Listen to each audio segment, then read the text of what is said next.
My wife is a transgender woman who is currently incarcerated in an all-male prison. She has endured many abuses of every nature. Within 2 weeks of her being arrested and placed in solitary confinement, a night guard came in. It was 3 o'clock in the morning, placed a pillow over her head,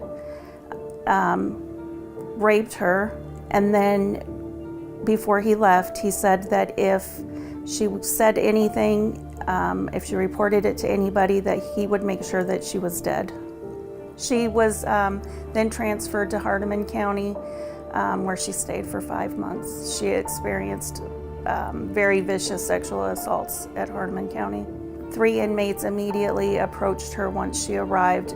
They sexually assaulted her multiple times, and they said that they would kill her if she said anything. The medical doctor that she reported the rapes to is required to notify the PREA coordinator, and they failed to do so.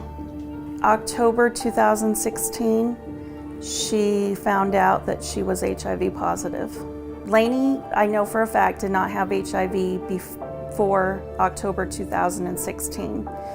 Before she went into prison, she was having some medical issues and they tested her and she was negative. It actually took 6 months after she was diagnosed for them to start her on medication. She lost a tremendous amount of weight within that 6 months. Her mental health was horrible because they didn't offer anything to her.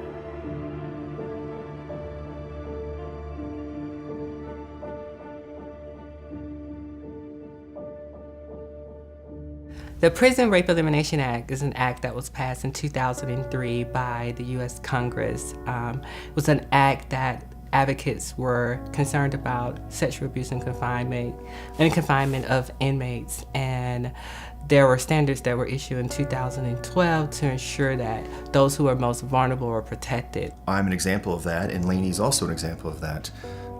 We've had our medications withheld from us for whatever the reason was, and that, of course, is an extreme risk to someone living with HIV. Anything really past about that 4 or 5 day mark, you do potentially run a risk of building a resistance to the meds that you're on. And sadly, when you develop a resistance to that cohort or class of medication, as we call them, you sadly become resistant to that entire category.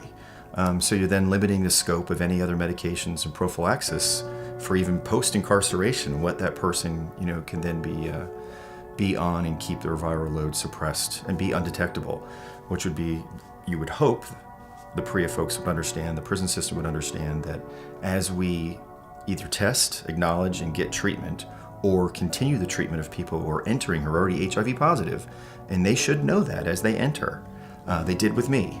They knew I was coming in, but yet they still took my meds away for multiple days.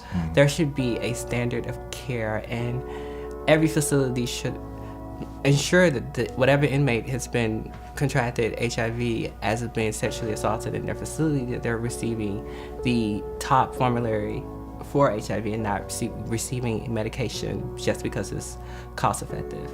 Undetectable equals untransmittable, meaning that if you are ensuring, the prisons are ensuring that all of their inmates in the facility are being tested and receiving treatment and adhering to that treatment, you can significantly reduce any cases of any transmission in the prisons. Most transmissions happen when someone does not know that they're HIV positive. So actually, in a way, it could actually help fight the stigma piece also. And for folks in prison, anything will help. So getting that testing out of the way and maybe knowing that they are HIV positive. But then again, like you said, we could actually curb it right there in that population and not have any HIV transmissions. When Lainey and I knew that she was going to be incarcerated, we had discussed all the possibilities of what was going to happen and what could be the outcome. And so a trans woman going into prison pretty much is guaranteed you have to have a husband. You are going to come out with HIV. This is the reality for trans people in prison. It's a real possibility that they are not going to come home. We've been married for about 10 months, so we are newlyweds, but that's my wife, that's Lainey, and she's the love of my life.